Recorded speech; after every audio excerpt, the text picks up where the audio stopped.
Alright guys, welcome back to the nest. Looks like Shishi's joined in again. Happy New Year to you all. I actually think this year's going to be a good one. I've got really big plans for this channel this year. Hopefully I'm going to make something out of it. And don't forget, very soon there's going to be gaming on this YouTube channel. But for now, tonight, I'm going to be reviewing another movie. There was something, sorry, let me fix this camera. There was something I was going to say. Coffee is very barren in here without the Christmas decorations in my living room, so it is. Christmas is over, we just have to move on, and it's January now. There's something I forgot to say at the end of the last video. I realised I've been skipping out a lot of years in the marathon. I was doing 1955, I was skipping out 1956, 57, 58. I missed out so many years in the marathon, especially in the 1940s. Mostly because there were no films I was more familiar with that I'd never heard of. You're right, Shishi. I think I should watch more movies. So from after this video, from 1960 in the marathon, from now on, I'm not going to be skipping any more years. We're going to be doing it every year from now on. So I apologise for skipping years out. Hope you guys can understand. There's loads of films I'm still not familiar with. I will be watching a whole lot more. But for now, let me tell you what the review is tonight. Spartacus from 1960. I gotta say, this is the first film I'm watching that's based on history. If we can put it like that. It stars Kirk Douglas, Laurence Olivier, Peter Ustinov, is that how you say it? Ustinov? I don't know. Charles Lawton, and there are two familiar faces in this movie. If you guys remember in Guys and Dolls, the actress Jean Simmons, who played Sarah Brown, she is playing Spartacus's love interest, Verinia, I think Verinia, and Tony Curtis from Some Like It Hot. I gotta say I really enjoyed watching that movie. He is in this movie portraying Antoninus. It's so weird seeing these actors. They were in a musical and a comedy film respectively, and now they're in a serious movie. Set in the 1st century. Kirk Douglas did such a great, fantastic job as Spartacus. For those of you who don't know who directed this movie, it was Stanley Kubrick. I actually found out that Kirk Douglas had a big fallout with the man who was previously going to direct the film. The only scenes that he shot were the scenes in the salt mine, so that was only 8 minutes worth of screen time that he filmed. But then he hired Stanley Kubrick. I did find out that later on in life they did finally make amends. I don't know how. It's not something I talk about here. But anyway, I gotta say, Kirk Douglas was he was still young, but he was in his 40s whenever he took part in this movie. I actually found out there was something like that. Well, the character apparently was 38 at the time. He was 44 when the movie was released. It's only been 2 years since Kirk Douglas passed on, at the age of 103. Wow. It's mad. And another thing I was going to say is that Stanley Kubrick, I love how he did a fantastic job with this movie. I did feel like it was very long. It's the longest film I've reviewed so far. About 3 hours and 14 minutes long, but that's mostly because of all the overtures and everything. So what I did was I just skipped the overtures, because I remember whenever I reviewed King Kong, it was 2 minutes worth of an overture. That was actually something I watched from my granny. This was back in October, when I started being more consistent with these videos.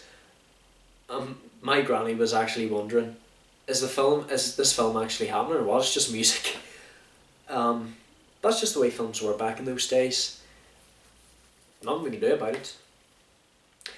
I will say, Spartacus is someone you can't sympathise with, because he's been a slave pretty much his whole life, and he's never ever met a real woman. Well, I assume he's met one, but he's never found love before. And the way they punish those slaves, they put them into the pit to starve. I think he wasn't meant to fall in love with that woman. I really like how he was happy that he found love with Verinia, and she found love for him. He's such a great man. He's such a strong character. He's never afraid to stand his ground. He's brave, courageous, selfless, and he wasn't afraid of being a popular leader. Another person I kind of feel sorry for a wee bit was Antoninus, because he was being raised as someone he didn't want to be used as. I really hated Crassus. He was such an idiot, such a cruel man. He didn't treat Antoninus with respect. I don't even think he was a... I think he was a harsh ruler. I know we didn't get to see him rule so much in Rome, but I gotta say, he was probably evil. Well, you know what I mean, as a ruler. Like, he is an evil character in the film. Batatas, I don't know how I feel about Batatas. He's kind of mixed for me. Like, he did try to take Verinia away. Luckily she escaped. He was too fat. What accent did Jason use in that film? He was too fat to capture me. I don't know. I like that line. I like how he does, take Verinia away from Crassus in the end.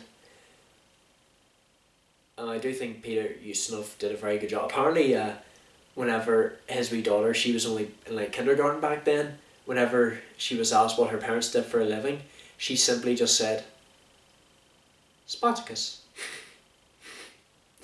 Just imagine you're a kid and your parents are famous actors or rock musicians, or any kind of musician for that matter. People would be all over you. They'd be wanting to meet your family, everyone. Well, anyway, another person who I'm kind of got mixed feelings about is Gracchus. I don't know whether he's, siding with Crassus or with Spartacus, because I do know he kind of helps Verinia as well in the end. I will admit about Antoninus, I did feel like he was going to betray Spartacus at some point, but I love how Spartacus saw him as, Verinia, my noble wife, and Antoninus, you are a great son. You're a music man. You're a magician. Antoninus is a strong, unique character, and also people were also willing to sacrifice themselves, such as whenever he was down in the pit, that one slave jumped up and managed to attack Crassus, but he met his end. I think it's just because Spartacus is such a strong character, and he's very rebellious too. Like, he actually killed someone by putting his head in a boiling pot of soup. I wonder what that was. They used chili con carne, perhaps? We'll never know. And he was actually able to help those slaves, win their freedom by the end of the story. At least they died trying. It's either one of those things. Either they died as slaves or they died trying. A lot of them were killed in the battle between Crassus and his army. I gotta say, my favourite scene was whenever Crassus calls out, Tell me who Spartacus is. Spartacus himself very nearly revealed himself, but Antoninus and everyone behind him goes, I'm Spartacus. I'm Spartacus. I'm Spartacus. They didn't want to give up their leader. And Verinia, I do kind of feel sorry for her, because she ended up having Spartacus' son. But in the end, I really did appreciate how in the end, his son was going to grow up free, and it's sad how he'll never really get to know his father. But at least his father died for something worth dying for.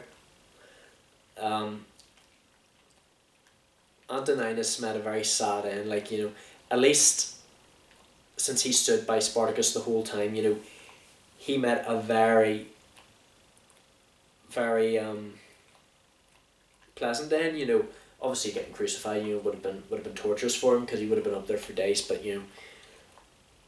Spartacus saved him from his suffering. He just killed him in the end, and I love how Spartacus was very upset whenever he had to do the right thing.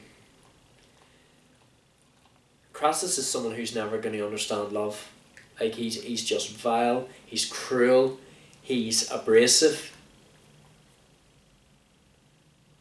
Luckily, Verinia managed to escape the place. And at least Verinia managed to give Spartacus peace by showing him his son in his final moments. You will know who you are. Everyone will. I found out that was actually a baby girl they used instead of a baby boy. I don't know whether that's something to do with because I remember in the film they were saying it could be a daughter. I'm gonna have a son. It turned out it was a son in the end, but I think that's where the joke came from. And it turns out years later Gene Simmons actually did meet the baby, but instead of going in the acting, the baby became a stunt woman. And it was like a big reunion. I don't know how old probably the girl was like in her 20s maybe. Gene Simmons was only about 31, because that's the way it is usually with I was saying about Kirk Douglas, actors whenever they're in movies like this, when they start out they are very young. A lot of actors are quite young nowadays. It's just something in the performing arts business. I guess that's just the way it goes. It's very big in the younger generation. Like I said, Spartacus is something I really, really enjoyed. It's been very hard for me to analyse it because it's a film that was set in the first century. I really enjoy the choreography of the fights. Obviously, for the fight was amazing for 1960. I love how this one was in colour. There was more life added to it. I think that film would have sucked if it was in black and white. Because like I've said, whenever I started off with these reviews, they were black and white, and after a while I'm like, I really hope this black and white wears off. I'm actually getting sick and tired of it. But there you go then. I got my wish. Another thing I want to say is with these reviews, I want to give you guys more films that you're more familiar with. I realise I've been reacting to way too many older films. Like From Here to Eternity. Like barely anyone my age has heard of that movie. I am reviewing a lot of Disney films. Like I said, guys, thank you so much to all you guys who watched the Lady and the Tramp review. I don't know why that video got so many views. That's the most viewed out of all the reactions I've got so far. But thank you guys so much for sticking with these reviews. I do know I am going to be giving you guys films that you're more familiar with. Tomorrow night's review is going to be something everyone loves. I'm not saying what it is yet. It is still a film from 1960, but like I said before, guys, I'm not missing out any more years anymore. I'm just doing every year from now on, doing a lot of films that you guys are more familiar with, because that's always been the problem with these reviews so far. Nobody knows who they are. Except for me. And a lot of older people. Anyway, thank you guys so much for watching. Take care of yourselves. Happy New Year to you all. Let's hope this is our year on this channel with everything else. And thank you guys for so much support in 2021. Let's see what 2022 brings us. Take care of yourselves, guys. Don't forget to leave a comment what movie you'd like me to review next. Don't forget to subscribe and share with your friends. And don't forget to take care of yourselves. Thank you all so much for watching. I love you all to death. I shall see you in the next review.